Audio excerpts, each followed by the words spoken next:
Yves Montand, Queen, Barbara, Fabrice Eboué ou encore Bob Dylan. Ce soir dans le mag sur Sensation, nous sommes avec Benjamin Bolland, directeur du développement social et culture au Clé-sous-Bois, pour parler de la nouvelle saison culturelle de l'espace Philippe Noiret.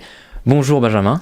Bonjour. Alors tout d'abord, le vendredi 4 octobre à 20h30, c'est le rêve fou de Pierre Cassignard qui se réalise, qui découvrait il y a 40 ans Yves Montand sur la scène de l'Olympia et qui depuis ce jour s'était mis en tête qu'après son bac, il ferait Yves Montand.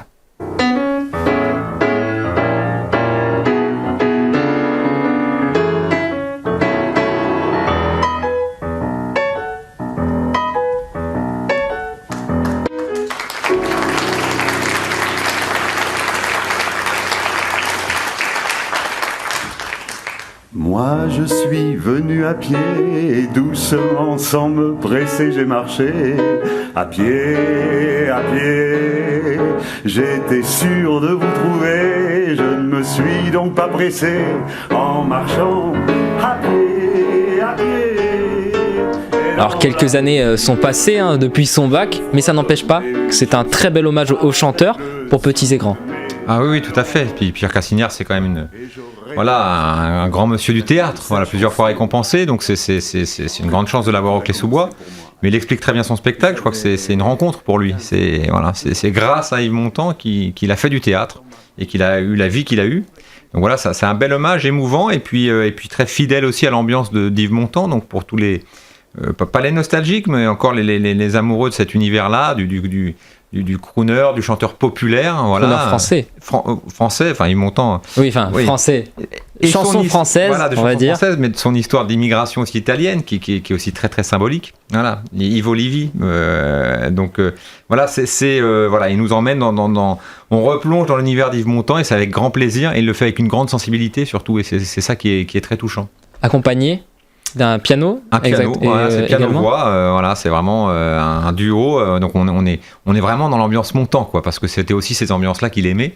On n'a pas d'excès de lumière, on est avec une douche, au-dessus de la tête, on est dans le profil, parce qu'il a aussi un peu le même profil physique, l'acteur, donc on est vraiment plongé dans cet univers-là, Pour retrouver les classiques, 3 petites notes de musique, à bicyclette. On en passe, de toute façon, il y en a tellement. Voilà. C'est presque que des classiques. Ensuite, Fabrice Eboué sera sur la scène de l'espace Philippe Noiret. Il n'aura plus rien à perdre, nom de son nouveau spectacle qui viendra jouer le 21 novembre. Alors l'humoriste revient avec un 3e spectacle toujours aussi drôle. Et alors il y a évidemment tout le débat autour des menus de cantine, et il y a une communauté qui est très agressive pour ça en ce moment, c'est les véganes. Où est-ce que c'est les véganes ? C'est les gens qui ne consomment rien, qui n'utilisent rien qui provient de l'animal. Nous, on a une nourrice végane à un moment pour mon fils, elle lui faisait que des fruits et des légumes écrasés. Un jour, je dis, c'est sympa, mais faudrait des yaourts aussi. Elle me fait, ah non, moi, rien qui provient de la vache. J'ai dit, vous peut-être, mais mon fils, si. Elle me fait, votre femme a qu'à faire des yaourts avec son lait. Je fais, oui, et puis moi, je fais des petits Suisses.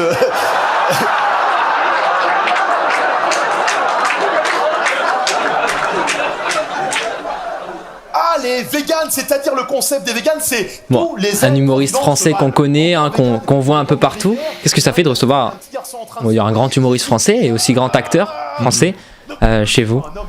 On a un petit peu l'habitude, on reçoit du beau monde au Clé-sous-Bois souvent. Chaque année, on essaie d'avoir en tout cas une tête d'affiche humoristique, et puis Fabrice Eboué. Ça fait quelques années qu'on souhaitait le faire venir, ça s'est pas fait pour différentes raisons.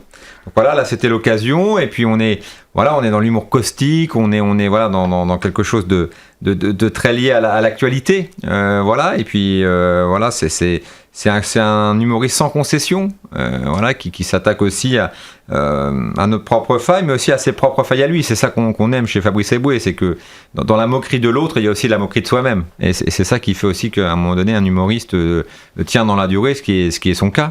Voilà, donc c'est un grand plaisir de l'accueillir au Clé-sous-Bois. Toujours des sujets polémiques en plus. Oui, là on a pris l'exemple des véganes en état, mais il aborde d'autres sujets dans son spectacle, sans trop en dévoiler. Mais il sait bien pointer nos paradoxes, tout ce qui fait que à un moment donné on est dans des injonctions un peu paradoxales et qu'on sait plus trop sur quel pied danser. Et c'est tous ces mouvements de société qu'il analyse avec vraiment un humour décalé, Vous parlez d'un grand personnage de l'humour français. Maintenant, on va parler d'une grande personne de la musique française, André Manoukian, qui sera au piano aux côtés d'Élodie Frégé. qui chantera à ses côtés. Un duo à retrouver le 18 janvier 2020. On en écoute un extrait.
Alors un duo de jazz atypique, hein. Qu'est-ce que vous pouvez nous dire à propos de ce duo ?